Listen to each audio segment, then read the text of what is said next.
Welcome back to Timm Talk, the only podcast about the DC animated universe co-created by Bruce Timm. I'm Cameron Dexter, and we're here to talk about Cameron things, i.e. Disney. Welcome, Chris. Thank you. I'm actually quite enjoying this. I'm having to do less work. I'm spread out on my chaise with a bottle of Pedialyte. It is your birthday weekend. Happy birthday. Thank you. Thank you very much. There are two things I'm very excited about for this particular podcast this week, Cameron. What are they? The first is to see which one of us can have the gravelier voice, because you've been at D23 all weekend, I imagine, wooing hard. Oh, yes. And I know there was like a disco dance party happening at one point. There were two disco dance parties. I, of course, was out at the bars last night, so this warble is brought to you by the fantastic music playing at Flaming Saddles, plus several tequilas. Oh, yes, I'm sure. So this is going to be amazing. This is going to be a very low-energy episode, I think, for the both of us. Maybe you'll manufacture all the energy. I'm very excited to talk about this stuff. I have one thing that I'm very excited about, too. What? We're recording later in the afternoon on a Sunday, so I'm very curious to see if the motorcycle shows up again. Oh, that's right. We don't have our time tracker. We're not doing it at like 10:30 in the morning. Anthropology study. It's very possible that my neighbor with a loud motorcycle, she also plays music on the motorcycle super loud. Like, wouldn't you just have headphones? Like, wouldn't you listen to music inside your helmet rather than having the radio play so loud that you can hear it over like the sound of the wind going by you as you're driving around? Yeah. Wouldn't that make more sense? Well, isn't it? I think in a couple states it's illegal to have headphones on while you're driving. But maybe that's just cars. I think it might be, but I would imagine that, like, you must be like a motorcycle helmet with like built-in like Bluetooth speakers. Yeah. At this point, like, Jesus Christ. Mm-hmm. Well, there's also those. I don't know if you saw a couple years ago, some scientists figured this out.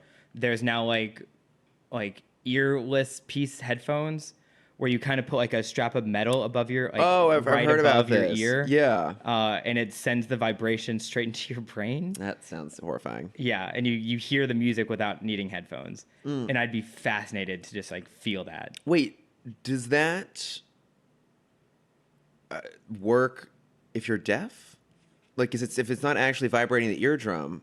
Well, maybe it's like, I feel like it has to be your brain knows the vibrations, so it'll tell you like, oh, they're saying this word. Mm-hmm. And so maybe deaf people who don't have, maybe like people who had hearing and are now deaf, it'll work. But people that might have always been deaf, who don't have that like that automatic recognition or the trained drum. That's a good point. I don't know how that all works. All I know is if they ever actually put that product out in the line, clearly their theme song has to be good vibrations. Oh, absolutely. I mean, if it's not... Every commercial. If it's not, what are they even doing? Mm-hmm. Like, why? Why even bother then? Mm-hmm. But we're talking just D23 pretty much. Yes. This whole episode. Once again, we're postponing Zeta. Unintentional. Like unintentional. Neither of us are just like, oh, I don't want to talk about Zeta. No, because we both liked last week, but it was like you even pointed out this whole episode was gonna be news. Yeah. So like, why drag it out over like 3 hours? Let's just do one. Yeah, because especially after. So I have the news broken up into Disney Plus content, Disney Studios content, which I actually got to be at the panel for. Yeah. And I've never seen such like a cavalcade of celebrities in my life. Also going to the parks right after. I saw Angelina Jolie with her tribe of children in the park. Really? I saw Corbin Bleu from High School Musical fame in the park. Tina Fey. I didn't see Tina Fey, but she was in the park as well. Yeah. Everyone was staying at the Grand Californian. When we get to the studios part, I'll just talk about the celebrities that were all there. Yeah. Because it was madness. Do you think it was all hands on deck for the vested tour guides? We need all of them here. Every single plaid was working. Yeah. I didn't see a single plaid just like casually walking. No, they all had jobs to do at that point. Yeah. Yeah. Because just like the amount of people that were at this convention, they didn't even really do, because like at Comic-Con, when you go on stage, most of the time you're there for like the moderator will do like a Q&A with you and you'll talk about your movie. For Disney, since they condense everything into 2 hours, so like all Star Wars news, Marvel news, Disney animation, Disney live action, Pixar was condensed into 1 2-hour panel. Jesus Christ. So literally the celebrities would walk on stage, wave, and walk off. And that was their whole thing. Except for Angelina Jolie, because she got to walk on twice. Once for Eternals and once for Maleficent. Oh, that makes sense. That Yeah. would make sense. Yeah, I mean, that sounds pretty cushy. Oh yeah. Like not having to do a full like panel discussion, answer random questions from people. Oh yeah, and still getting paid, up the ass of money. Yeah, With of money. course. And getting a free trip to Disney. Yeah. We're doing it all wrong, Cameron. We are. Why aren't we famous? I don't know. We just need to be putting out better content. We just need to be part of the Disney universe. We're trying. Yeah. We're trying Maybe they'll so buy hard. us out one day. Oh, God. Maybe we can acquire Spider-Man. Oh, hey. Yeah, that's a good idea. We could do great things with it. Yeah. I guess we'll start off the week. We'll start off the podcast with that news because we haven't talked about that yet. Yeah. So, I mean, the news is essentially that as of right now, Disney and Sony have parted ways in terms of producing Spider-Man content, which would essentially mean that there will be no MCU in Spider-Man, nor will there be any Spider-Man in the MCU. Correct. Because, I mean, seeing the deal change. So Marvel's initial deal was they were getting 5% of the film, 5% of the total gross of the film. I think so. I'm not sure. Yeah. I mean, I've been trying to catch up on all the reports. A lot of different things getting thrown out. So it's hard to tell where it all nets. The thing that I've read, so again, take it with a grain of salt, because like you said, everyone's kind of giving out different numbers. The initial deal was Marvel gets 5% of the gross film. Yeah. And Marvel wanted to change the deal where they would put up half the budget and want half the profit. Yeah. And Sony's deal, which is also kind of dickish. I mean, it's very dickish to go from 5% to 50%. Yeah. But Sony's deal was, no, we're going to treat you like we treat our actors. You're not getting 5% of the gross. You're getting 5% of first day. Jesus. That's our deal. Yeah, so just a casual like $495 million swing on how much money they get. Yeah. Because it's funny because depending on what you read, a lot of fingers getting pointed at Sony, other places are pointing at Disney. Mm-hmm. It's... Well, because who was the one that announced... Sony announced the news, right? Because I think they wanted... Sony actually made it an official statement on Twitter. Yeah, so I think they wanted to hurt Disney right before D23. Yeah. But I think that kind of blew up in their face because everyone is definitely more sided with Disney. Yeah, I mean, it's a weird situation because... I mean, everyone's at fault. Yeah, I mean, kind of everyone's kind of fucking up here, and the other thing to factor in too is that Disney, I believe, still has exclusively the rights to all merchandising. So I think that's part of Sony's argument was that, okay, yeah, you're not making as much on the actual box office gross, but you get all of the merchandising. Yeah, a shirt is $22. Yeah, which is minimum substantial, especially for Spider-Man. Yeah. So and it's interesting too because Kevin Feige and Tom Holland both made statements at D23 where they're basically like, hey, like this was never meant to last forever. We're just super happy of like what it's gone beforehand. Mm-hmm. And I have no like inside knowledge on this. This is just purely speculative theory on my part. Yes. I think this is going to get resolved. Oh, absolutely. I think there's too much at stake. I think from both a money perspective and also from a creative perspective. Kevin Feige is definitely a person who has backup plans in place. But you imagine that they had planned on Spider-Man being a pretty integral part of the MCU, especially after Far From Home. Mm-hmm. Yeah, because they bred him to be the next Tony Stark. Yeah. And also, not even talking about the films, but just like the park aspect of it. So I will get into this again later, but for Disney parks, there will be a Marvel land at California, Paris, and Hong Kong. Yeah. All of which Spider-Man is going to have a presence. And he is the main presence here. Oh, yeah, that's right. Yeah, so we're getting like a main Spider-Man ride, and all of them are supposed to be connected through the MCU. So like the Spider-Man ride also connects to like the Ant-Man and Wasp experience / dining area, which we're kidding. Why the Ant-Man and the Wasp I don't dining know, area? because the other parks sound so much cooler. And like we get Spider-Man in this huge, awesome facility, and then also an Ant-Man thing, and everyone's like, "What? Why?" Because like Paris is getting Iron Man and Doctor Strange. Okay. They're getting the Goatee Brothers. Beautiful. And Hong Kong is getting, I don't remember right now, but also, Hong Kong is getting Ant-Man and Wasp. I'm sorry, we're getting Wakanda. That's amazing. Yeah. Okay, what? I forgot. I You, got that okay, mixed you up. completely messed that one up. I very messed that one up. I'm now remembering. Yeah, you my went notes. from we get the shittiest one to we get the best Yeah. one. So I mean, but later. So phase 1 is just the Spider-Man area. Phase 2 is the Wakanda experience. Yeah. Oh my God, so many. They love their phases. I know. Well, I mean, I think they're now jumping on board of that because they're tired of like having to wait to release everything at once. Yeah. And also that means there's going to be constant delays. So every date they gave us, my assumption now is just add 6 to 8 months to it. Yeah, that seems fair. And that's a more accurate date. Yeah. I mean, because that happened with like Star Wars Land too. It took forever for that to happen. Yeah, well, and kind of everything since Cars. Yeah, that's true. Also, I didn't realize Disneyland hadn't had a new ride since Cars. Yeah. Yeah, that's crazy. Yeah.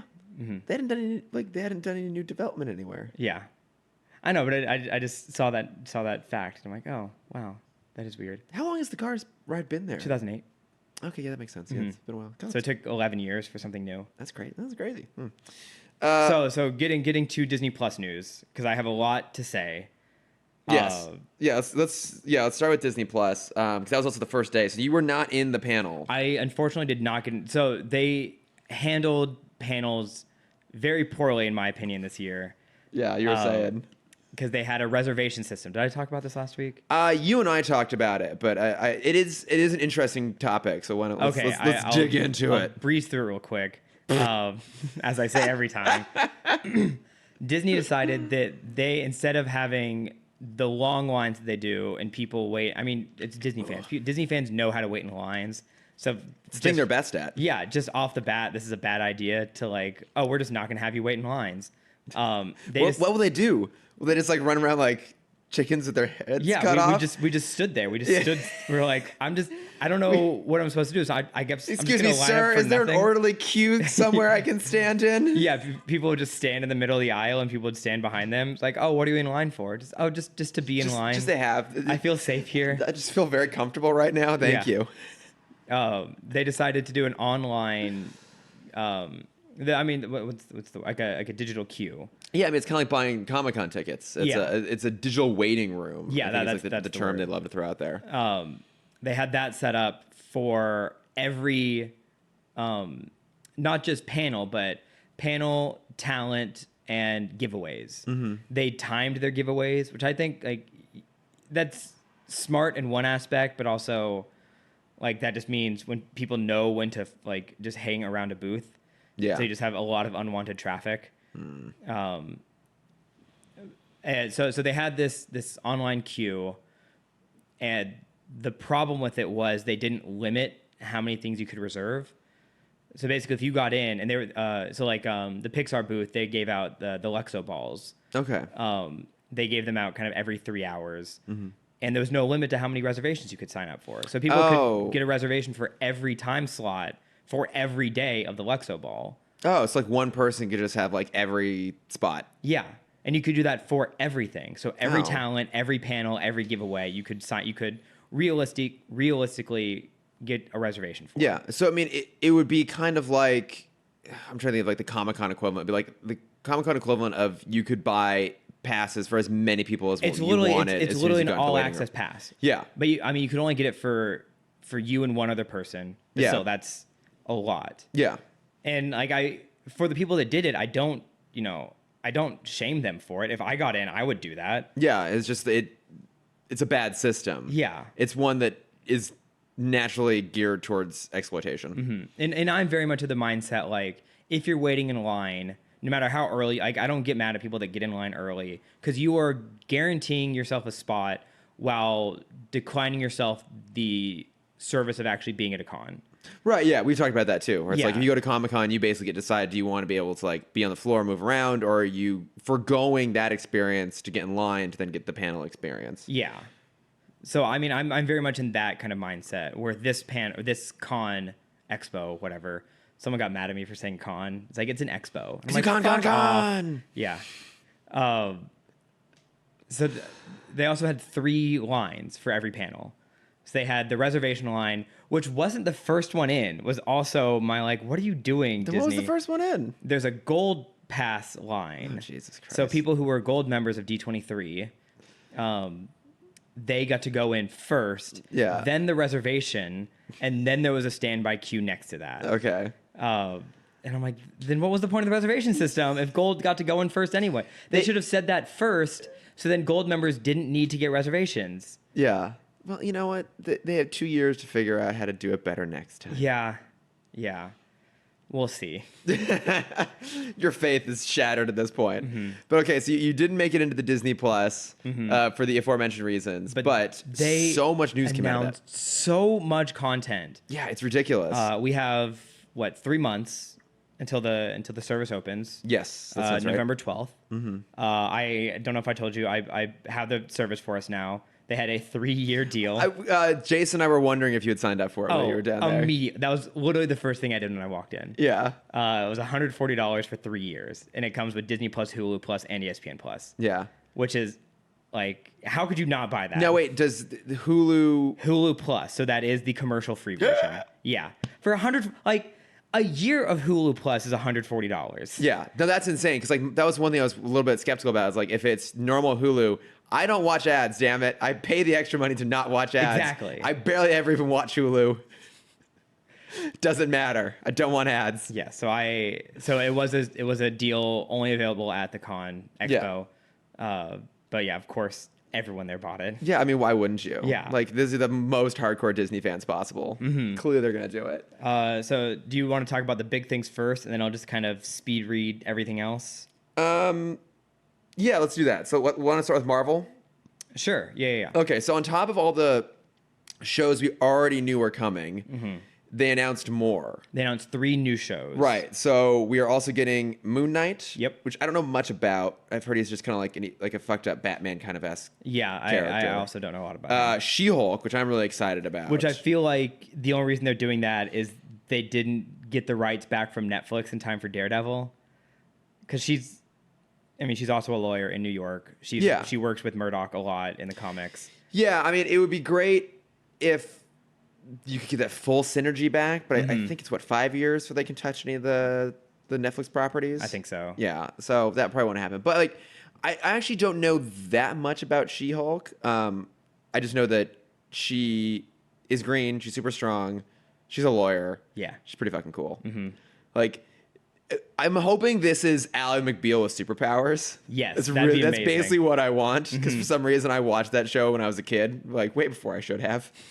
I was way too young to really appreciate that. That's fine. It was good. Yeah, they had a co-ed bathroom. This is awesome. So progressive. No, I'm very excited for that. The one I'm most excited for, obviously, was Miss Marvel. Yes, because I've talked at length about how much I love that character. I love those comics. What was interesting too is that Feige said that we will also be seeing that character on the big screen as well. Yeah. Which I'm also happy about, because I was a little worried that they were going to kind of relegate that property to Disney Plus. And not to say that Disney Plus is lesser content. I think what we're getting is really premier TV content. Well, I think they're just doing it smart, where similar to Netflix, they're only doing 10 episodes per show. I think some of them are less. I think I want to say Loki is 6. Okay. Maybe. Yeah, so I mean, they're giving them the budget for the amount of content we're getting. Yeah. So 10 episodes, you can tell a great story in 10 episodes. Yeah. And you can finish a story in 10 episodes. We don't need a season 2 for a lot of these things. And that's what I'm kind of excited about. It seems like they're really going for an event series model where they're just going to do one season of something and then that exists and it's great and it's done. Yeah. Which I'm very and then happy that about. makes it a lot easier for the MCU to just be like, oh, okay, so that is existing over here. So if we want to pull them in for an episode or a cameo in a film, they already exist. Yeah. Well, also it also means no more fucking cliffhanger endings. Yeah. Which I want to get to on something very specific and plugs at the end here. My frustration with that, but I like this method. So I'm very excited to see Miss Marvel. I'm very curious to see where she's going to pop up in big screen. I'm thinking maybe a Young Avengers movie. Maybe she'll be in Captain Marvel 2, which would kind of make sense because those two characters are so inherently tied together. Right. We got a little bit more details on some of the known properties, known shows. So we did get confirmation that Wyatt Russell is going to be U.S. agent. Yes. Oh, I thought it was American Patriot. Or what was his name? Something He's had a Patriot. few of them. He's Super had Patriot. Super Patriot. Yeah. So like I did a brief Wikipedia search on that character. I think he started out as a supervillain. Yes. And ultimately, over time, he became a hero. Okay, well, in this, he is the villain. He's the villain. Okay. Yes. Which makes sense. So, I mean, that should be cool. I don't really know. Is that Kurt Russell's son? Yes. I was about to make the joke that we're getting Ego's other son in the franchise. Oh my god! I bet he's handsome as fuck. Oh, he is. Yeah, so we also got for Falcon and Winter Soldier, he's the main villain. I mean, to be honest, not as handsome as I thought he was going to be. He's very attractive in 22 Jump Street. He's in 22 Jump Street? Yeah, he's the I haven't seen he's the other 22. football player. I actually haven't seen 22 Jump Street yet. Oh. It's good. Yeah. We also got confirmation that Shannon Carter is going to be back for that series. Sharon Carter. What did I say? Sharon. Sharon Carter's back. Agent 13, Sharon Carter. Yes. Yeah, she's coming back. That's super awesome. I'm pumped. Yeah, we got the one that really threw me was the more deals we got on WandaVision. Yeah. There's some weird shit in there. So, I mean, this is all exciting stuff. I love a lot of these characters, but Kat Dennings as Darcy is back. Randall Park as Agent Jimmy Woo is back. I'm so excited for that. I love him in those. I mean, I love him in general, but he's really good in Ant-Man and the Wasp. Yeah. We already knew that we were going to get an adult version of Monica Rambeau, played by Tana Paris. This was the most exciting piece of casting, though. Catherine Hahn. Yeah. I love her so much. I think she is like one of the best actresses on the planet right now, and she was so there, incredibly right? funny. I think so. I don't know, but I guess she's the neighbor. And so what this is sounding like is they've described as like part sitcom, part epic. Yeah. So I think it seems like it's pulling a lot from the Tom King Vision run, where they've tried to like create a normal suburban life for themselves. I read the first couple issues of that. Is that good? Very fun. Yeah, I need to start reading some of his stuff because I've heard his Vision stuff is great. I've heard his Mr. Miracle stuff is great. Yeah, it's very much like Vision set in the 1950s. Yeah. Like, post World War II, America's great, the American dream. Yeah. He's got the White House with the white picket fence. He's got the wife robot, the 2 kid robots, and a dog robot. Oh my god, it's amazing. It's so fantastic. I mean, it's such a weird, different idea, but I'm excited about that. Like, I'm like that they're doing different things here. Yeah. And this is their space to just be weird. Yeah. And if you kind of feel like the stakes are a little bit lower, because they're not having to worry about putting out massive tentpole films. They're not having to worry about trying to, make as close to or more than $1 billion as they possibly can. They don't have to worry about how big the opening weekend is. They don't even have to worry about each one of these things being that successful. Because, if one of them doesn't get as much viewership as something else, it seems like it's only one season, so let's move on to the next thing. And it'll be interesting to see what their numbers will be and whether they'll release them or not. Because, Netflix famously generally doesn't put out a lot of their numbers. They will do, if something's really big, they'll mention it.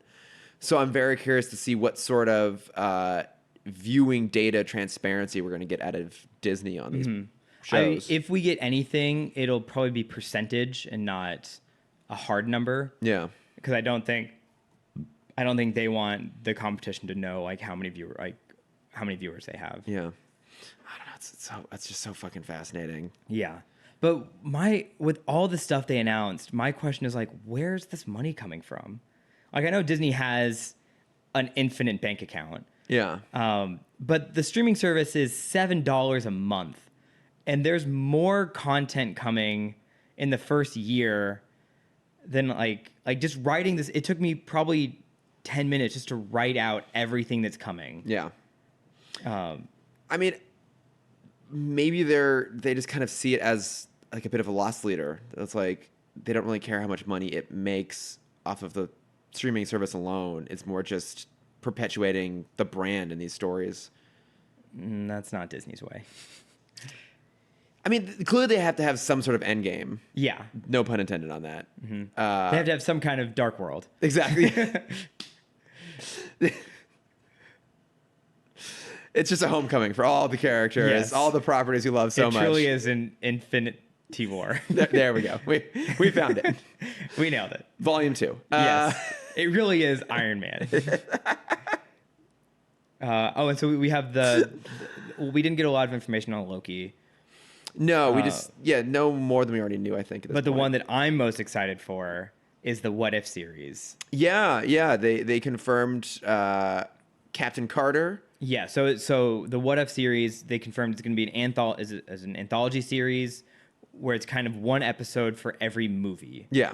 So we talked about it before, the Futurama style of Tales of Interest. Yes, thank you, with the thing longer. Yes, that's what it would have been like if I'd invented the thing longer. Yeah, so it's one episode per movie of just like, what if it went a little differently? And the episode they confirmed is what if Peggy Carter got the super soldier serum instead of Steve. And he's in like a World War II era version of the Iron Man suit instead. And then I think one of the other ones they announced was Marvel Zombies. Yes. Should be pretty good. Yeah, they didn't talk. They talked about that at Comic-Con. We didn't get a lot of information on that here. And then, so you weren't there, and I don't think they put out the video, but I also heard that maybe T'Challa is Star-Lord? Oh, that's interesting. Or someone else was Star-Lord. It was unclear who. Wyatt Russell, Ego's son. Yeah, there we go. See, it's inevitable. Obviously. Yeah. Or Carrie Russell. Either. Yeah. Wait, is she a Russell? Yeah. Is she an actual Russell? Yeah, she's his daughter. Is she? Yeah, they're step siblings. Oh, that's right. Wait, is Wyatt his kid with Goldie Hawn and Carrie's not? I don't know that much. I don't know how this all works. Okay. When a man likes a woman. You've already lost me. I don't understand. When a man has a lot of money. Okay, got it. This all makes sense now. Sometimes they adopt. Okay, perfect. I understand now. No, but I mean, like, all the Marvel stuff seems pretty exciting, but I feel like that wasn't the most exciting thing, though. Oh, wait, which aspect of this we want to talk about first? I mean, for me, it was Star Wars. I feel like you're going to talk about High School Musical, or maybe, I knew or we were talking maybe about Lizzie McGuire. Lizzie McGuire, when that tweet went out, like the whole panel, or not the panel, the whole floor just kind of stopped for a second. Like you could hear the whispers of like, did you hear about Lizzie McGuire? Did you hear about Lizzie McGuire? Is Lizzie McGuire coming back? Lizzie McGuire's coming back, guys. Lizzie McGuire. This is not a drill. Everyone on the floor. Like it almost felt like they should have announced it over the speakers. Yes. Like ladies, because it was the guy who it's the voice of Disneyland, the guy that does all the announcements. Yeah. He was there in person announcing all this stuff for the con. Yeah. And I would have loved for him to be like, ladies and gentlemen, boys and girls, it has come to my attention that after a 12-year hiatus, Lizzie McGuire, this series, will be coming back to Disney Plus November 12th, 2019. And no standing on the ride. Yes. Please keep your hands and feet inside the vehicle at all times. Inside the Disney Plus at all times. Yeah. I mean, I never watched Lizzie McGuire. It was never my jam. I know for a lot of people, this is very exciting news. Yeah. It, like, I'm not joking, the whole floor, like, just went crazy when that announcement came out. Because the one thing I thought I read, and maybe you can confirm this for me, was that, so she's like a 30-year-old now, but she still is being like, quote unquote, like haunted by like the teenage version of herself. No, so like I never watched the show. Isn't like the show like there's that animated version that's always like her inner monologue sort of thing? And I heard that I think that the inner monologue is still a teenager. Is that right? I don't think it's still teenage. It's still there. Okay. I think that's what they're announcing. She still has the kind of very condescending inner monologue. Oh, okay. But yeah, Hilary Duff is back. She's going to be a young 30-something trying to figure out life in New York. And I cried more this weekend than I have in the past couple of years. Oh my God. I'm so happy and for this you. was one that almost brought me to tears, was this news. But yes, everyone is very excited. Yeah. But going on to what we were initially going to talk about. It was actually exciting. Star Wars news. We'll do Mandalorian first. Yeah. That trailer. It's great. Oh my God. It looks so good. They announced a casting choice, which had me scream with excitement. Ming-Na Wen? No, IG-11. Oh, Taika Waititi voice? Taika Waititi. That was already announced. Oh, I didn't know. Yeah. I had not been following any Mandalorian news. Okay, yeah. This. And also, yeah, for people who are wondering, that is not IG-88. It's a different robot. It's IG-11. Which is actually part of the story, is he is a bounty hunter constantly confused to be IG-88. That's fucking... And he's very negative because he's tired of being compared to him. That's amazing. Yeah. And I love that joke. It's so... I mean, that trailer looks fucking incredible. Like, you don't really care for Rogue One. Not a huge fan. I really love that movie. I think it's been the best of the I do want to wave. rewatch it. It's not streaming anywhere at the moment, so I need. No, to... of course not, because it's going to end up on this. Yeah. It's slow, but I think that finale, like, for me, just really brings it all together. But, you know, I think that movie was what Star Wars stories should be going forward, much more so than Solo, which we've talked about how much of a mess that movie is. But the Mandalorian trailer feels more in line with, like, a Rogue One. Yes. Which is doing a different story from anything else you've seen before, but setting it in a visual space that feels very familiar. And I think that's... Well, because it's supposed to be Tatooine, supposedly. Yeah. And that makes sense. Like, it totally makes sense they'd end up back on Tatooine. Like, we get bounty hunters, we're getting Mandalorians, IG robots, probably a hut in there somewhere. Maybe we'll get a reappearance of Watto. Who fucking knows? Hell yeah. I'm all for it. Watto and his kids. Yes. Where's that series? The Disney Plus, the Toydarians. Yes. Doing the same style as the Osbournes. I mean, just the tagline of the show is, my tricks don't work on me, only money. Yeah. It's very meta for Disney as a corporation. Well, I feel like with that tagline, it would follow a lot more like a Jersey Shore kind of show. Oh my God. Yes. Where Okay. they're just all Snookies. I am so down for a mockumentary series based on the Jersey Shore, all about the family of Toydarians that Watto lives with on Tatooine. Yeah. They're just trying to get down to the pod races on the weekends. The kid's got a science project he waited the last minute to do. What was the like the acronym from Jersey Shore? It was, GTL, Gym yeah. Tan Laundry. What would it be for Toydarians? Flap. 'Cause that's how they get around. They flap super hard. Yeah. I'm going to go with Flap Crap Nap. That's a good one. Yes. So FCN? FCN. Yeah. Yo, dude, it's all about that FCN, man. I haven't got my flap in yet. Bro, what you been doing? They're just tanning so much. Yeah, just napping constantly. I'd watch it. But no, like, and they, of course, like I think the most exciting thing that they announced. Oh my God. This was another one. Like the floor erupted. Because I mean, everyone who's not in the panel is like Actively on their like phone. checking the news coming in. But no, we are of course talking about Ewan McGregor's return as Obi-Wan Kenobi in a Kenobi series. That I think I literally stopped in my stopped my tracks when I saw that news. I mean, this is what we've been demanding for such a long time. We've talked. I think we talk about this last week. That like the speculation on it alone was so exciting. But again, he's the best part of those movies. He's just a great actor, and he's so good. But this is a space that I think could be actually interesting. I think doing it as a series makes so much more sense. I know. Yeah, and again, keep it a short series. We only need one season. Yeah, just one. Unless it's really good, then I'm okay with the second season. Wait, have I ever shared with you the theory my brother and I came up with about why he started calling himself Ben Kenobi? Is that over time he just got so lonely that he went schizophrenic, and so Ben Kenobi is actually an entirely separate personality, and he just has conversations with himself. That's good. I'm hoping that's what this show is, because like he also goes from being, you know, what, mid-30s Ewan McGregor to like 60s Alec Guinness in the span of like 20 years. Yeah, 20 years. So, I mean, those are desert years, to be fair, but like something rough happens to him. Yeah. In that time frame. There's got to be some way. Do you think they're going to introduce like an aging Ray? I gotta hope so. I feel like that's very like it's just outside of normal Star Wars, but also close enough to like they could definitely just expand it a little bit to fit that in. I mean, they have canonically introduced time travel into Star Wars at this point. So, and to be fair, like they did it in a mostly effective way. It was a little weird still. And I don't know how much you want me to talk about the Star Wars footage that I got to see. I do want to talk about it because the big moment got leaked. I read an article that included that detail, and then I don't want to talk about it. We'll talk about it when we get to honestly, the features. That was the first time I cried. Yeah. We'll talk about it when we get to the feature stuff. What else we have for? So they announced that. Oh, and then there was a third. The Rogue One prequel series. Yeah, Cassian a Andor. prequel over prequel. Yes.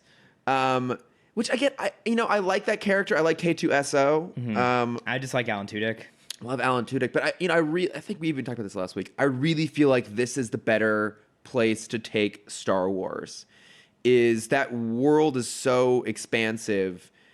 It gets more interesting when you go a little bit more niche. But to do that, you have to have a good platform for it. And I don't think the movies are necessarily the best place to go for that, because then you are forced to have this huge spectacle element. You're bound to make a shitload of money, and you're judged whether you do or not. But if we're able to go like these little pocket spaces, I think it's really good. I mean, a lot of the Star Wars TV content is like some of the best Star Wars stuff. I mean, Gendy Tartakovsky's Clone Wars, Yes. which I think is now considered technically non-canonical, but it's amazing. And a lot of the CGI Clone Wars is also really good. They also Rebels is really we're good. getting another season of that. Yeah, exactly. That's coming out in February, and the tease image they showed was Ahsoka teeing off against Darth Maul, which again I'm all there for. Yeah. Oh, I love Ahsoka so much; such a cool character. I honestly still have goosebumps from the Star Wars footage. Yeah, we'll talk. I know I'm very jealous you got to see the footage. We'll talk about it. The room. I gotta save it. I gotta keep that bottled up for a minute. What else we have? Let's burn through the rest of the Disney Plus stuff that I think you care about and I don't. So. So the one thing that you don't care about that I really care about is the High School Musical show. Yep, don't give two I'll talk shits. about it real quick. I got to see the pilot. It's actually not bad. Now, isn't the idea it's unscripted, right? No, it's a mockumentary. Okay. So the director came. So Corbin Bleu moderated the panel. The director came out and they're like, "Oh yeah, our biggest influence on the show was The Office." Okay. I'm like, what? How? And like they showed the episode, and like you see, it is a kid's version of The Office. Yeah. It's like if The Office happened in high school. And so it's a high school is putting on a production of High School Musical. Yes. So just follow me around this for a second, because it took me a minute to wrap my head around this until I saw it.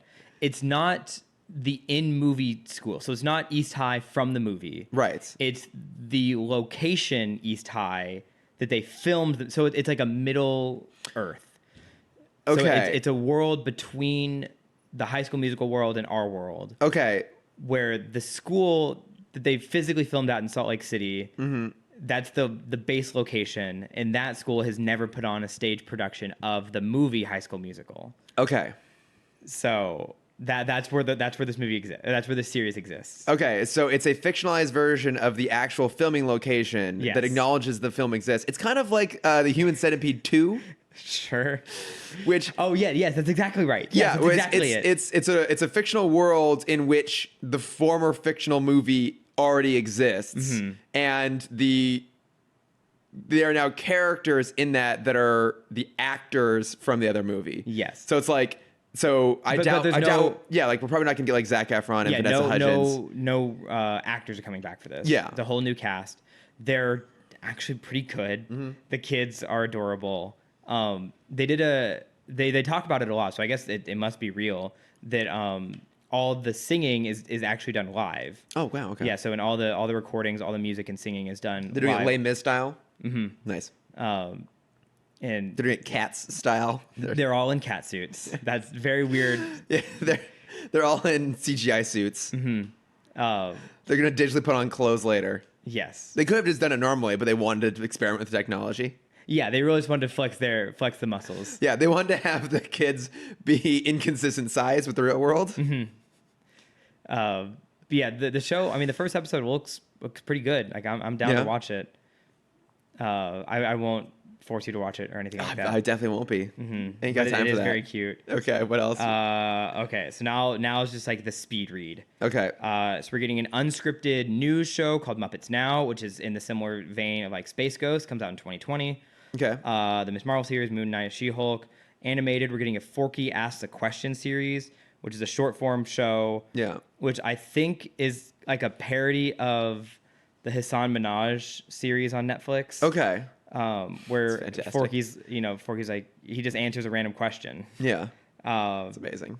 Animated series Monsters at Work, which follows Monsters Inc. shortly after the transition into comedy from scaring. Yeah. And it follows 6 months after. It follows a person that works in the building but is not a scare, whatever they're called now, trying to work his way up there. And they announced that Kelly Marie Tran is going to be part of the franchise. Oh, nice.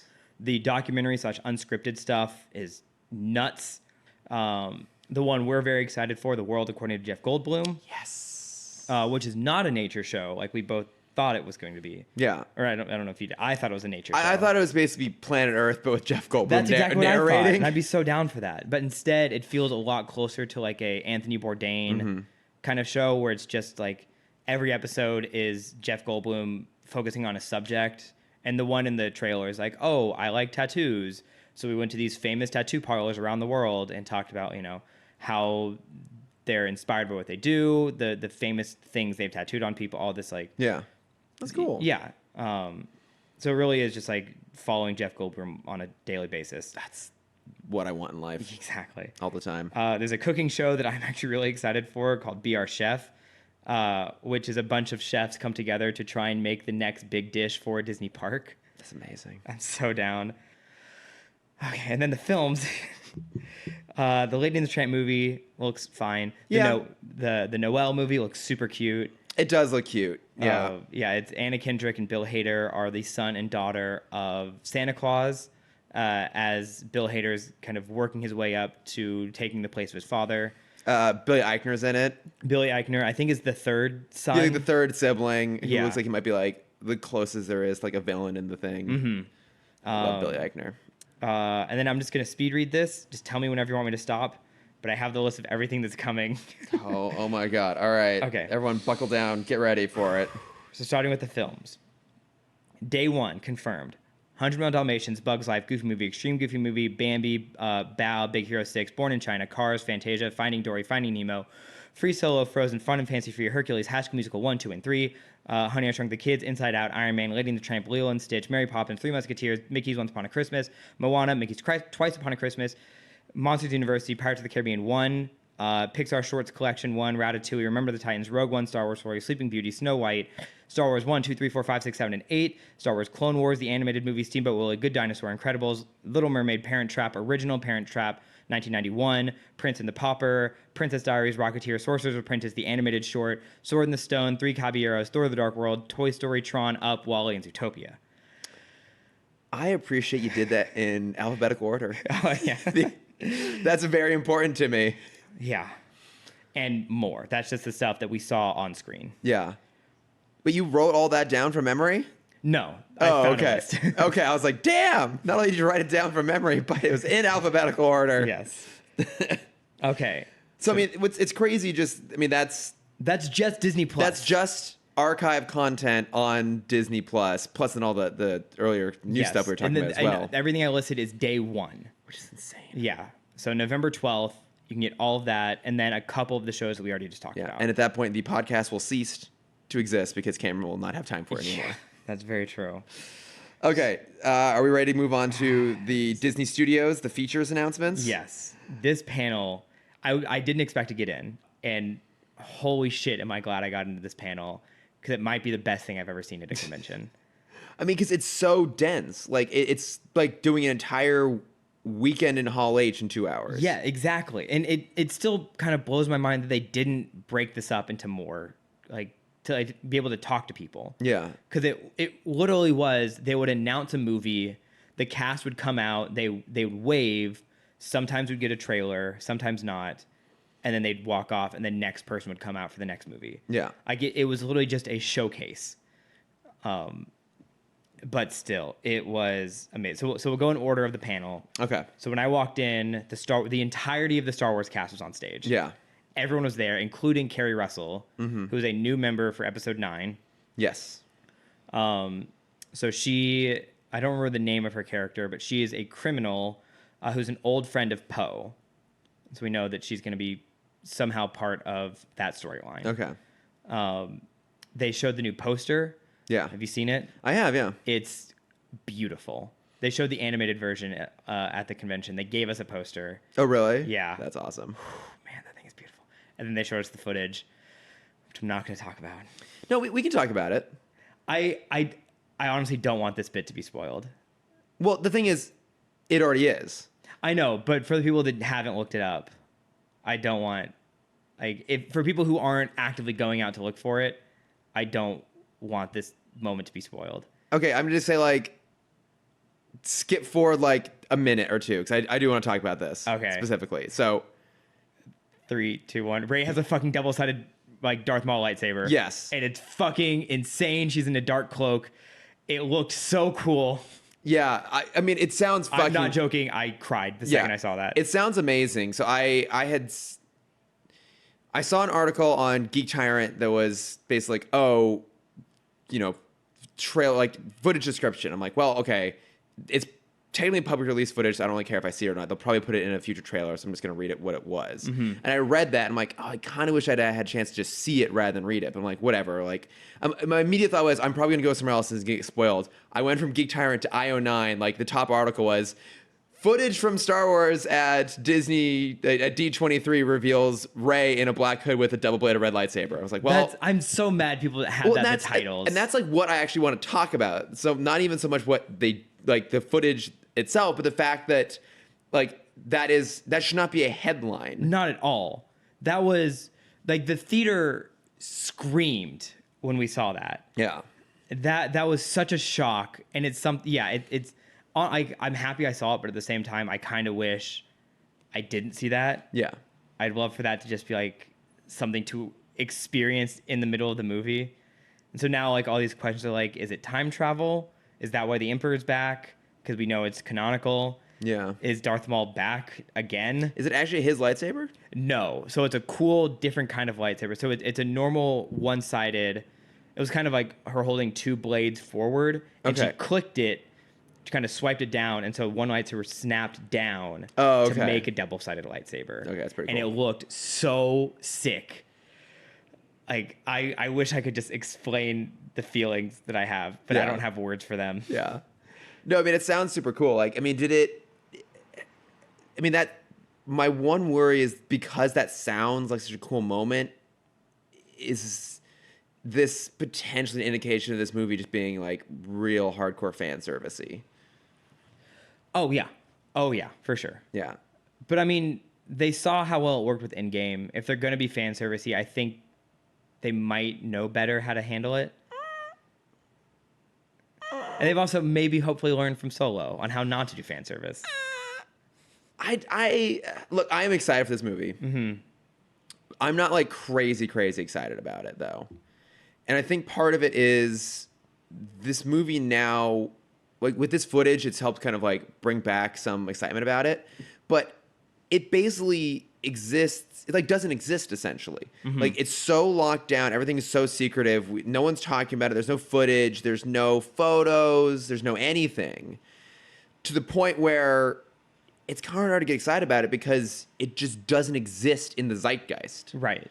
I mean, part of it too is that Star Wars has been essentially like replaced in popularity, I would say, by Marvel. Mm-hmm. But you know, it's not like we're like, oh, right, yeah, there's a Star Wars movie coming up. Because it's not like you see anything for it anywhere. Well, I think we're still a little too far out for it. Because it's not until December.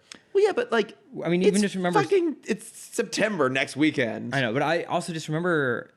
we didn't get a trailer for Solo until less than 100 days before the film. Right, but that's probably because that movie was a fucking mess. Yes. But what I'm saying is that I think part of the problem is they are now become so secretive about it that the film doesn't exist in pop culture awareness because there's nothing. I will stand by. I think we'll get an explosion around October. Yep.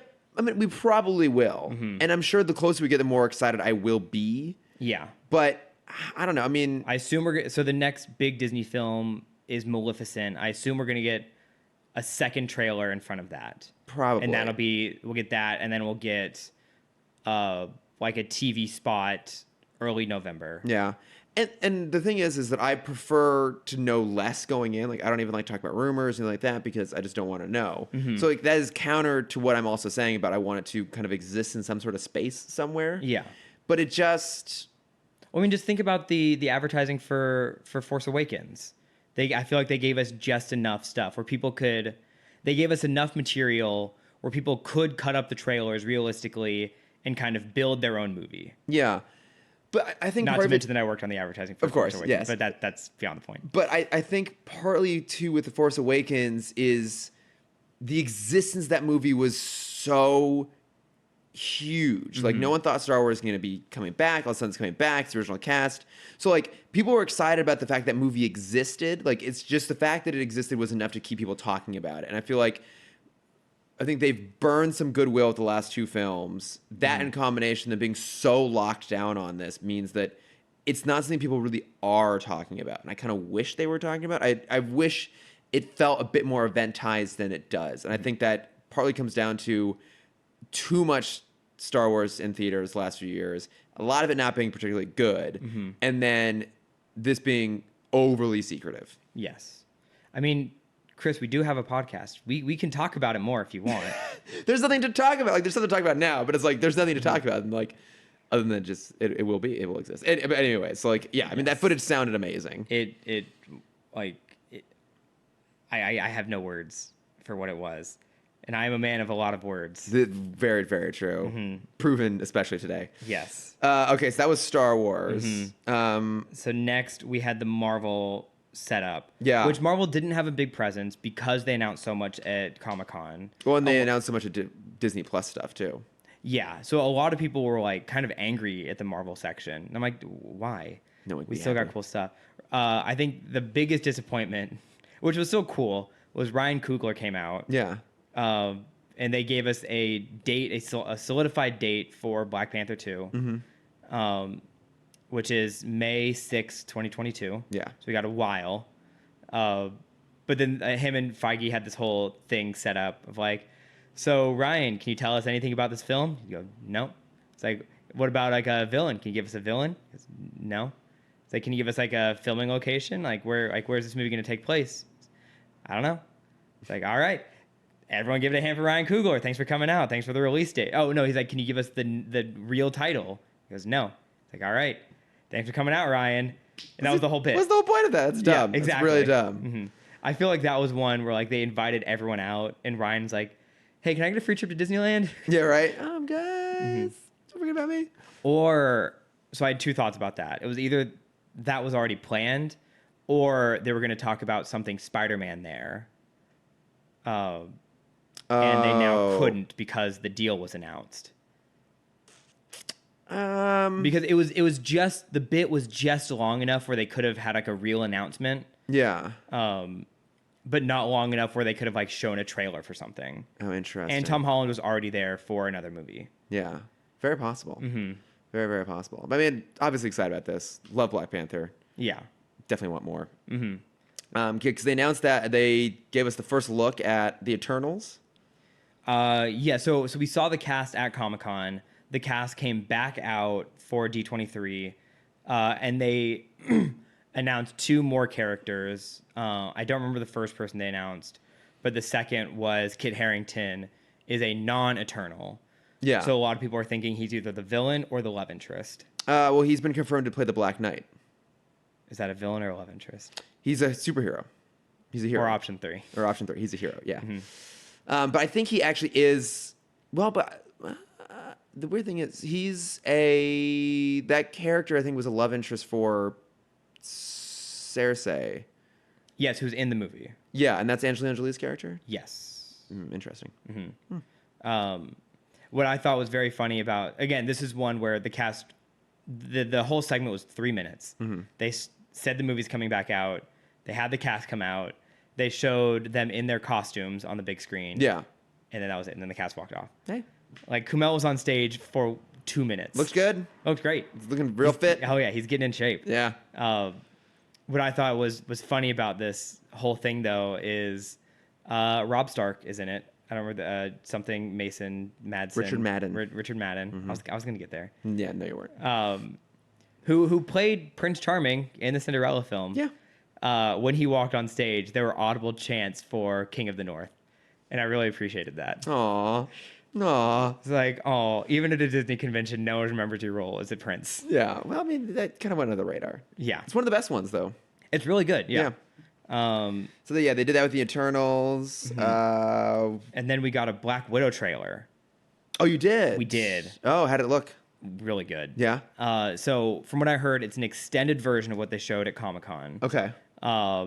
The cast wasn't there because they're still in the middle of filming. They're filming in London. But yeah, we got maybe like a 2.5 minute trailer Looked great. That's awesome. David Harbour, Love David Harbour. I think is her dad. He has a Russian accent, and I don't think it's very good. Okay. But maybe it was just the clips they pulled. Yeah. He didn't talk a lot. It was just kind of sound bites from him. But it's kind of, honestly, it's kind of like Hobbs and Shaw, where Natasha comes from a crime family. You know, they're professional assassins. Yeah. And so she goes back to Budapest, where her sister is, and her sister and dad are like caught in the middle of this big con, and so she has to help them do something. Okay. And I'm like, oh, so it's just Hobbs and Shaw. I mean, I'm sure it'll be better than Hobbs and Shaw. Impossible. That movie's perfect. Oh God. Yeah, it looks great. I think she's in a white suit this time, right? Like a White Widow suit. No, that's her sister. Oh, okay. Who I don't remember the actress. Wait, is that Florence Pugh? Is that the sister? I think so. Okay. Okay, so they showed that trailer. What else did they show? That was it. Well, no, I meant what else Oh. did they show? It was a 2-hour panel. They showed other things. No, that was it. So we'll do live action next. Okay. Because that was probably the coolest part. Was they started the live action Disney live action set of the panel, and it started off with The Rock coming out Oh, that's right. on a Jungle Cruise boat, Oh my God. dressed in full skipper attire. Yeah. And this was like a pretty funny segment. So he came out first talking about how like raw and gritty and action packed this film is, and they showed a trailer. Okay. Which focused solely around him.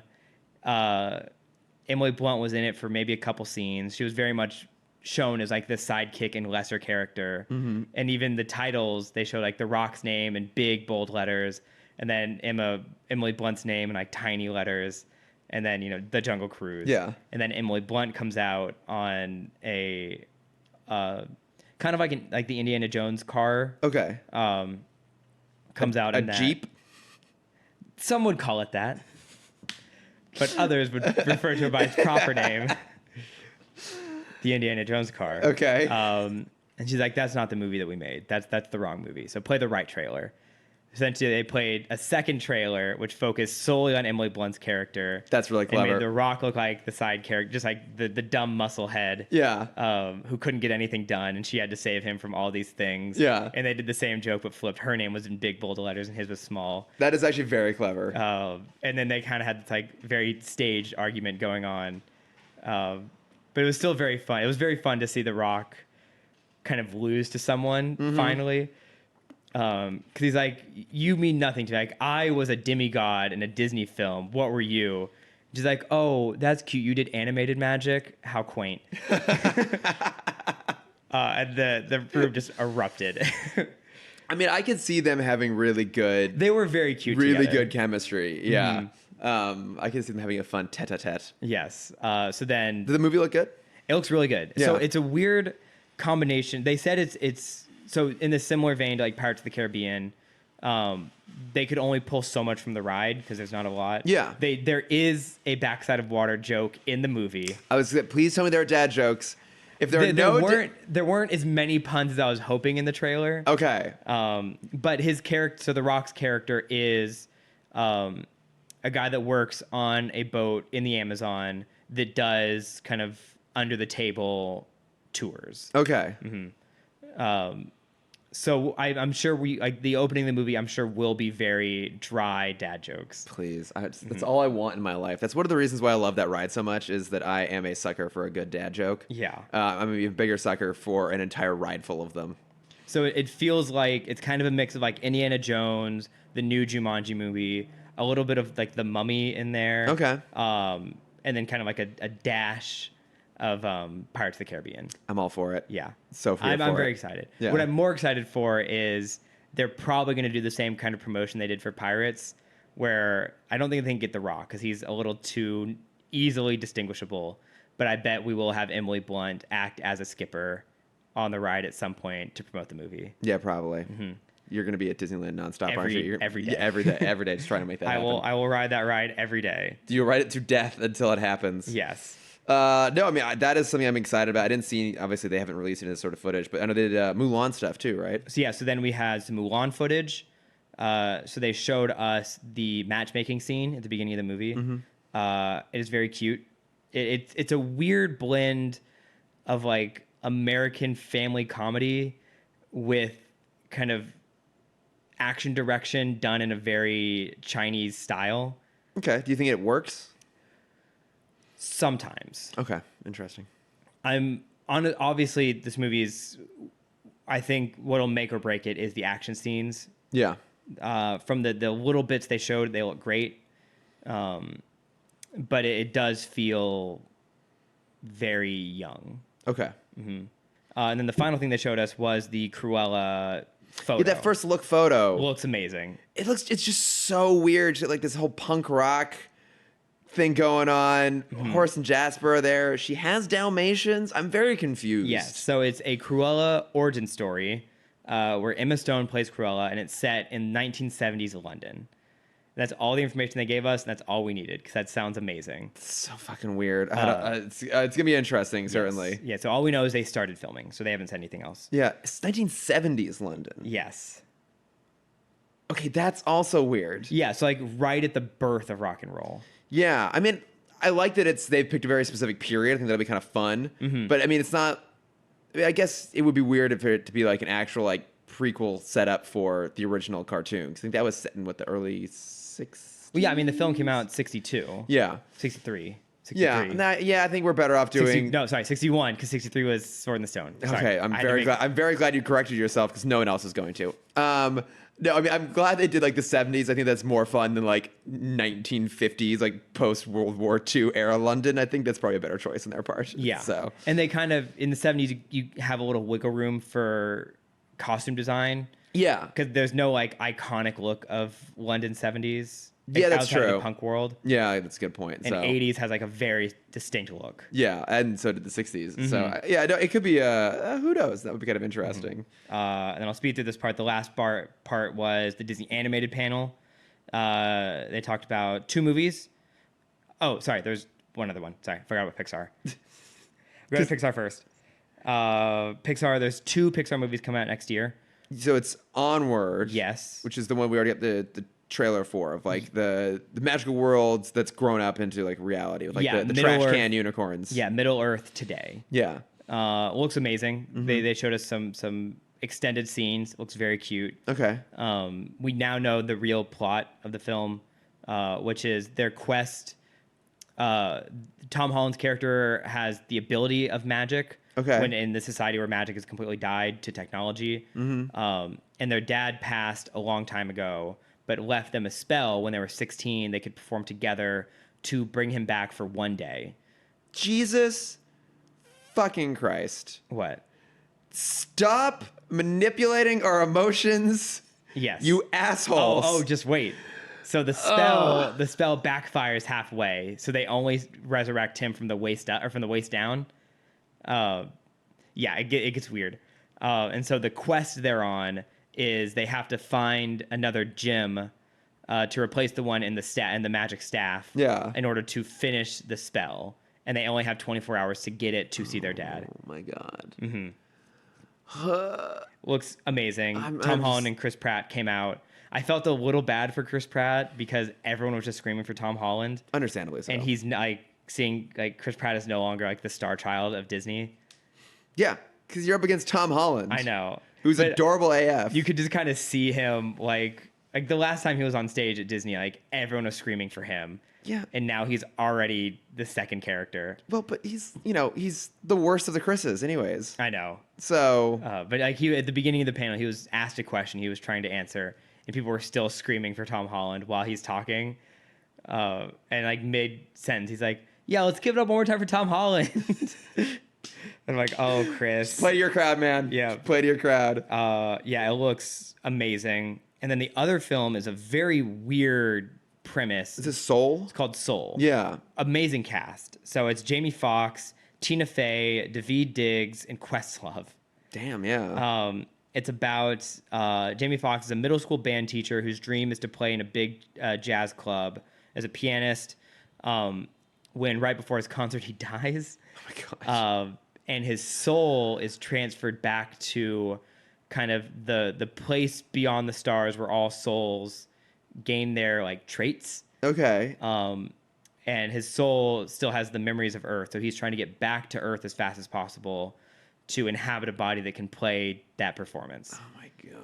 It's a weird. It's kind of like taking Inside Out one step further. Yeah, it's like a bit of Inside Out, a bit of Coco. Yeah, it's very metaphysical. It's all emotional manipulation. Yes. And I don't think I want it anymore. Yeah, so Tina Fey plays the secondary character who's a soul that's been on this kind of planet for years and years because she thinks the human world is a waste of time. So she's just going to stay here. She's not wrong. Yeah. There were 3 standing ovations during this panel. Who do you think they were for?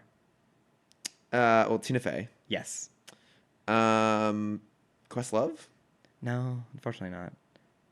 Daveed Diggs? No, sorry, not this one specific. Just in the entirety for the entire Pixar thing. No, for the entirety of this panel. For all of studios. Jesus Christ. Okay, so one of the so all this stuff, one of the standing ovations was for Tina Fey. Isn't that awesome? That's fucking beautiful. I'm assuming one of them was for the Star Wars trailer footage. Everyone got up and started clapping heavy. No. I just have to tell me. Okay, The Rock got a standing ovation. That makes sense. I'm a little sad Emily Blunt didn't. Yeah. But I mean, she kind of came out right at the end of the trailer, so there was like a big. Okay, yeah. And Emily Blunt is here. Yeah. Okay. So The Rock, Tina Fey got one, Tina Fey got one, and Tom Holland got one. Well, that makes sense. Yeah. Everyone loves Tom Holland. Exactly. I love Tom Holland. Yeah. So Soul looks great. Looks very weird. And then finally, the Disney animated panel. We got a lot of new content for Frozen 2. The cast came and sang us a song, and it was very sweet. Aw. And then we got a look at the new movie called Raya the Last Dragon, which looks sick. So it's written by the person that wrote Crazy Rich Asians. It takes place in Southeast Asia on a fictional island. The protagonist, Raya, is a super badass warrior woman who's on the hunt for the last dragon to save kind of her. So there's like 5 tribes on this island, and they're all kind of at war with each other, and so she needs the last dragon to kind of bring peace back. Okay. Yeah, I saw the one piece of concept art they released, and from what little I know, it seemed like there might have been kind of that sort of Miyazaki sort of magical. Yeah, it feels a little world. Miyazaki. It feels a little like Kung Fu Panda. Okay. Because they showed the other tribes, and they're not all human. Oh, interesting. Okay. And so it feels like we're seeing other Asian folklore come out. And that's cool. Yeah. Because it's not like, so we see the dragon. The dragon is voiced by Awkwafina. It's fucking awesome. God, yes, that's but that was somewhere between fantastic and fabulous. Yes. It's fabulous. But even the look of the dragon, it's not a Chinese style dragon. It's not a Japanese style dragon. It looks very unique. Okay. So it's like a water spirit dragon. That sounds cool. It's very cool. So we saw a little bit of footage for that, and it looked beautiful. Yeah. And yeah, that was kind of that panel. So Awkwafina came out for that. So just of all, so that was 2 hours. Yeah. And that was what, 25 people came out. That's insane. I just want to know what the green room was like. Oh, just like the coolest place on the planet. Yeah, I heard from people that were doing all the interviews that not only did they had a whole wing of the convention center blocked off just for green rooms. Yeah. But also next to that, for their 20-minute appearance, they had like a dozen trailers in the back for like the biggest name people. Oh, I'm sure. Which is so absurd. Yeah, I mean, so The Rock was there for maybe an hour tops. Yeah, well, think about the number of people you have in the Course That Tour panel that are headliners themselves. So The Rock, Emily Blunt, Tom Holland, Chris Pratt, Angelina Jolie, Tina Fey. Julia Louis-Dreyfus came out. She did. Oh, right, because she's the mom. She's the mom in Onward, so like and then a lot of the people that are still like tangential to all this are still pretty famous on their own. Awkwafina. Too. Yeah. The entire Star Wars cast. The entire cast of fucking Star Wars. Mark Hamill, Carrie Russell, Oscar Isaac, John Isaac, yeah. And that was just Daisy Ridley. That one panel. Like that didn't include Ewan McGregor that was out yesterday. Oh my god, yeah, of course. course. The Mandalorian cast and the Pedro Pascal. Yeah. Corbin Blue from High School Oh my Musical God, he fame. had the biggest trailer of them all. Yeah, it was just a basketball court. Actually, he had that wing. That whole wing in the Yeah. convention center was just for him. Yeah, And Angelina Jolie was having to share a trailer with The Rock. Mm-hmm. But it's fine. They go way back. Questlove, Old friends. Mm-hmm. No, I mean that gosh. sounds absolutely insane. Mm-hmm. Like I can't even imagine just like the onslaught of just like joy and emotion that must have come with being there for those 2 hours. I was so exhausted after that panel. Yeah, I believe it. Oh, How hard did you woo? so hard. Did you like? I cried 3 times in this panel. Did you clap your hands raw? I did. Like, I have blisters, Chris. Blisters. And then they gave us a poster for Star Wars, Frozen, and Onward, which are just beautiful. oh my God, that's amazing. Mm-hmm. Yeah, so we walk out of the panel, everyone's just in a daze. Yeah.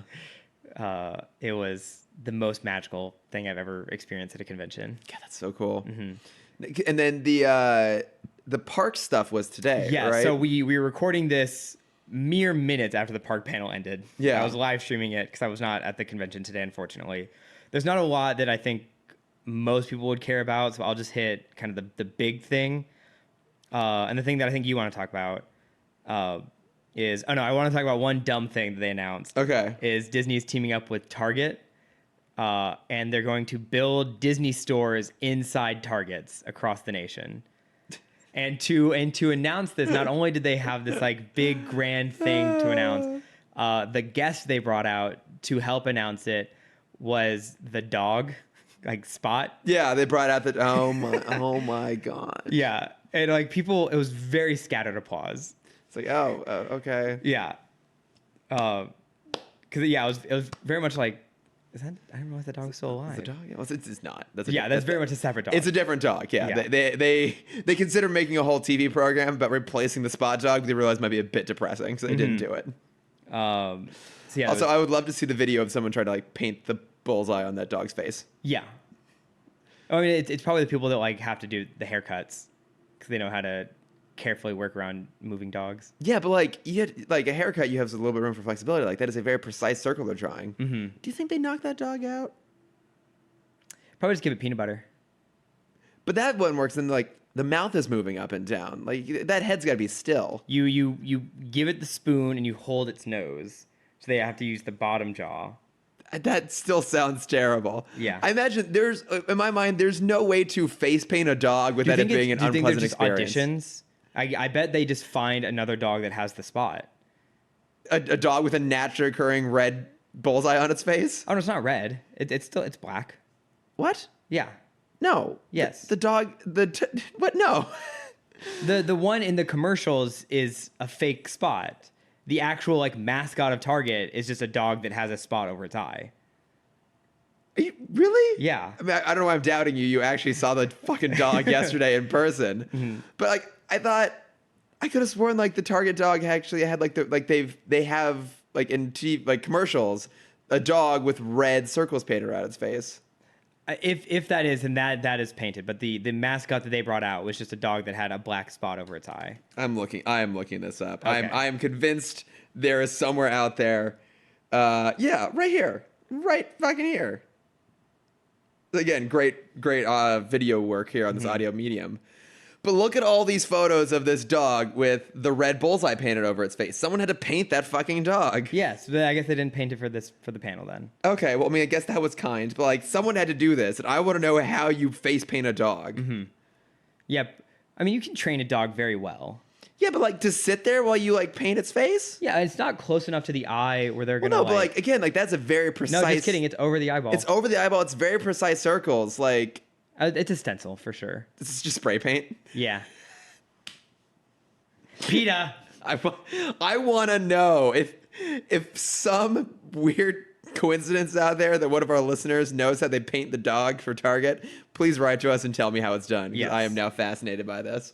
I'm going to spend the rest of my day going down this Wikipedia hole.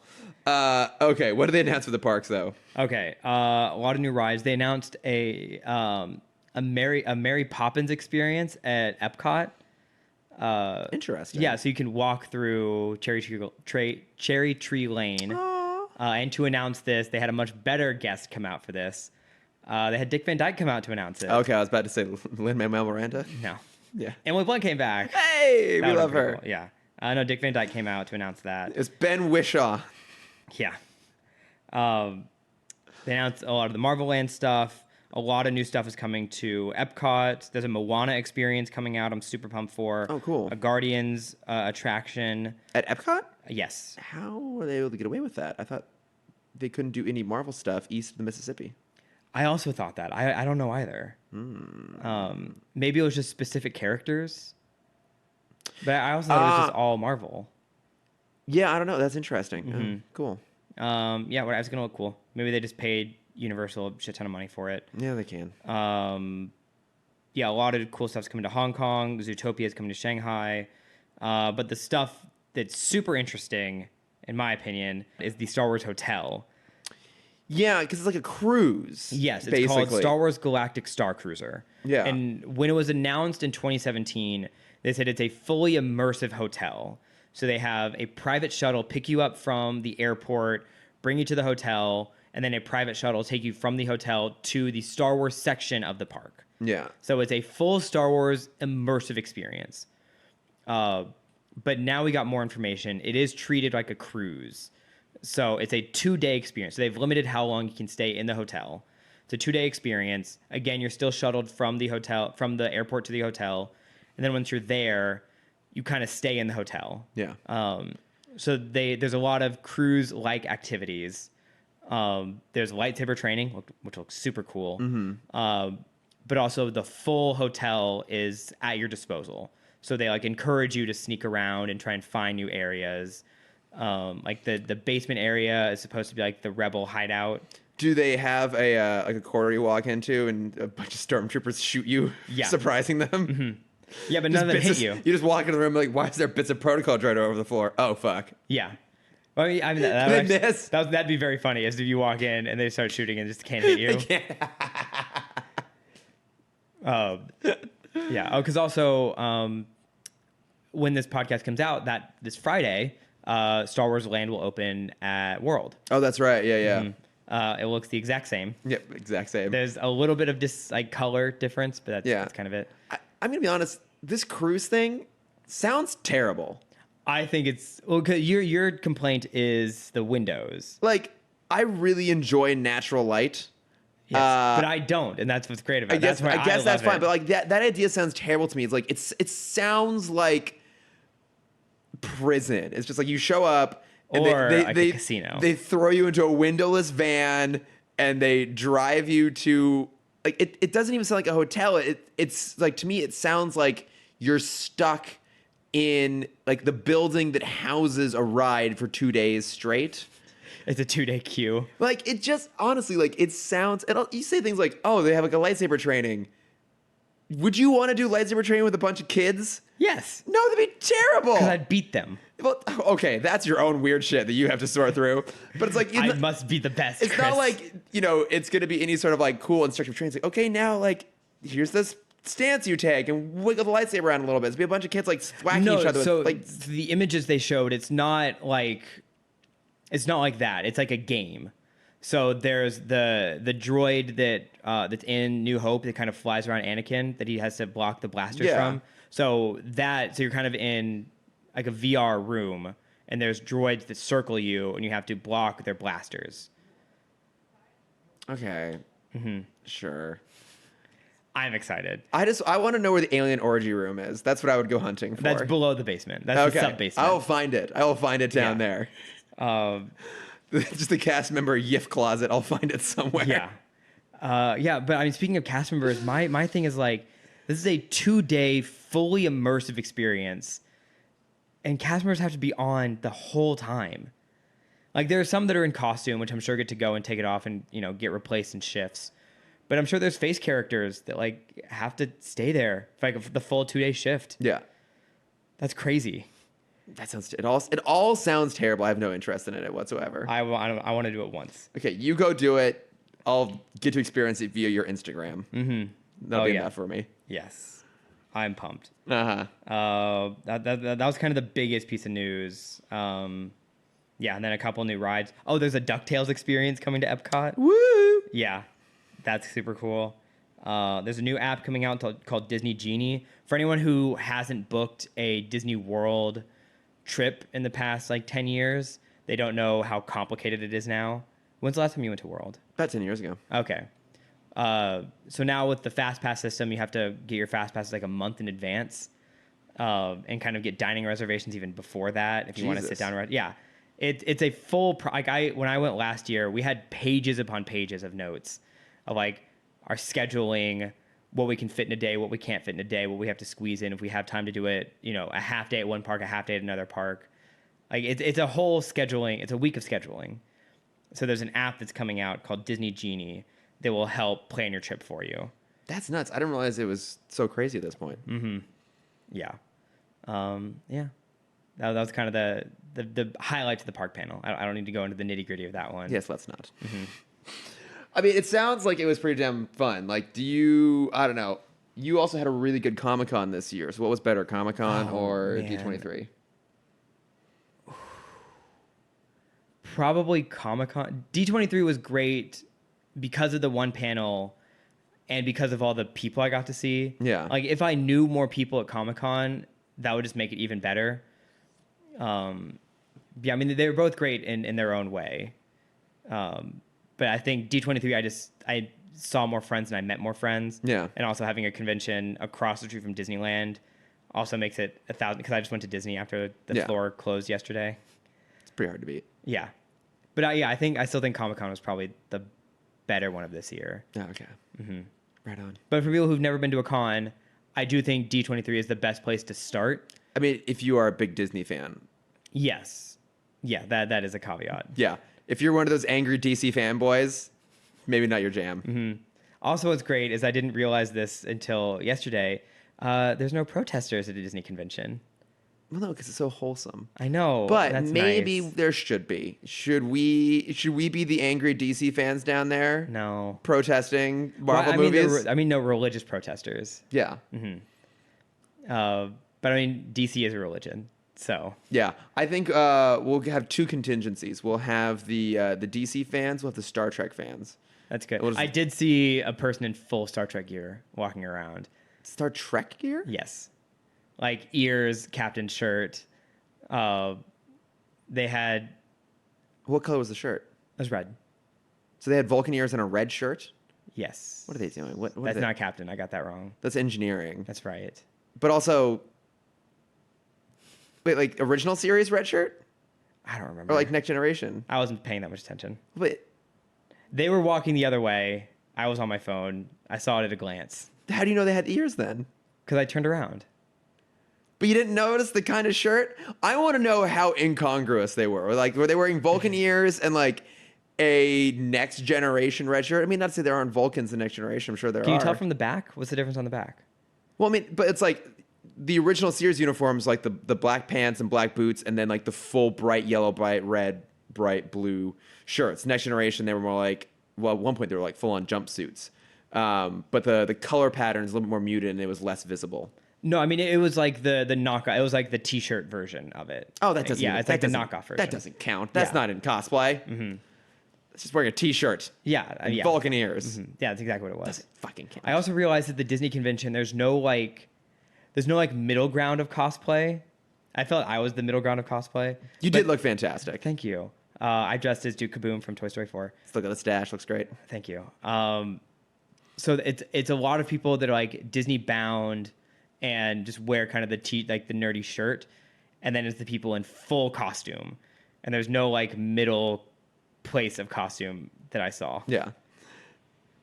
You can be that next year. You can just go for that. Like, I'm gonna put a little bit of effort in. I mean, that's what I felt like I did this time. I thought you put a pretty substantial amount of effort into it. I don't think so. I didn't sew. Cameron, you were wearing a white and red jumpsuit with a Canada cape, and you had a helmet, and you grew your facial hair specifically to look like the character. Like you put in the effort. Like it was a full-on costume. Okay. It wasn't like you were wearing just like a Canada shirt. I did see a couple of those. Yeah, like you actually were wearing a costume. Mm-hmm. Give yourself some credit. Okay, fine. Yes. Yeah, that was my D23. Great. It was wonderful. I'm still in the glow. No, I mean there's a lot of exciting stuff that came out of that. I think the gist of it is Very excited for Disney Plus. Yes. It's going to be For fantastic. anyone that doesn't have, that like is not planning on getting it, I would love to talk to you and just figure out why. Why have you made such terrible life choices? Yeah. I had originally thought maybe we would do like some bat plugs at the end here, but we've run a little longer than I expected. I just kind of kept talking. So I think we'll go ahead and just cut it here. So this will just be an exclusively D23 news episode. But Cameron, thank you for being our man on the scene down in Anaheim. Yes. Our head of Station D. It was my pleasure. Yes. Down there to get all the hot takes, all the fresh news, and I always encourage people to do this, but they should definitely go check out your Instagram right now to get a full look at your costume because Thank you. It was absolutely fantastic. But I feel like when I dressed Saturday as like the ultimate Hercules fan. Oh yeah, you had your Hercules kimono, right? It's not a kimono; it's a shawl. Oh, that's right. Yeah. How dare I? I had that. I had my Muses shirt, and I finally cleaned up my Air Herc hat. So I could wear that out again. It's beautiful. It felt good. It's so beautiful. Felt really If good. they want to see all these things, where can they find you? You can find me at camdexter_adventures for my face, and the archived Cameron.Dexter for my art. Yeah. On Instagram and only Instagram because that's all that matters. Yeah, pretty much. Mm-hmm. And if you want to find me, I am at Lordifer on Twitter and Instagram. I don't ever really post much. I guess you can see a photo of me holding my new lightsaber. Yeah. And by that I mean you can just see like the green blade. Mm-hmm. But no, it was very sweet. For my birthday, some friends got me Luke's Return of the Jedi lightsaber. That's awesome. And it is choice. his choice. It is fantastic. It's Crash. It's so Crash. I used it in a sentence. Like unironically, someone said something. I'm like, dude, that's Crash. And that's the exact look that I got when I said it. Aw. I want to bring it into my. I want to bring it into my vernacular. I want crash, moded, and whelmed to be like a normal thing that I say. For those of you that couldn't see my face, which is all of you, it was a look that was somewhere, but like me being so proud of you for you just living your best life. Also, a little bit of pity thrown in there, and a little bit of just like, oh Cameron. Yeah. Oh Cameron. I think they're fun words. I like whelmed. I think people can get whelmed. Yes, I I love don't think whelmed. anyone's gonna quite understand crash. Crash or moded. Yeah, either they're gonna think you're talking about a really criminally overrated Best Oscar winner or a movie where people fuck wounds. That's true. So, Um, but yeah. I've been rewatching Recess, and so I don't want to bring it in, but I might bring Womps back. Okay, and if you want to find the podcast, we are at Timm Talk Pod on Facebook, Twitter, Instagram, and Gmail. We would love to hear your thoughts on some of these announcements. If anything that's like got you super, super excited, do let us know. But otherwise, we will, I think, be back next week with Zeta. There's nothing new big coming out. No, I don't think so. Week. Yeah. No, we're back to Zeta next week. So, thank you for listening, everybody. Yes. Thanks for listening, everyone. Bye. Bye.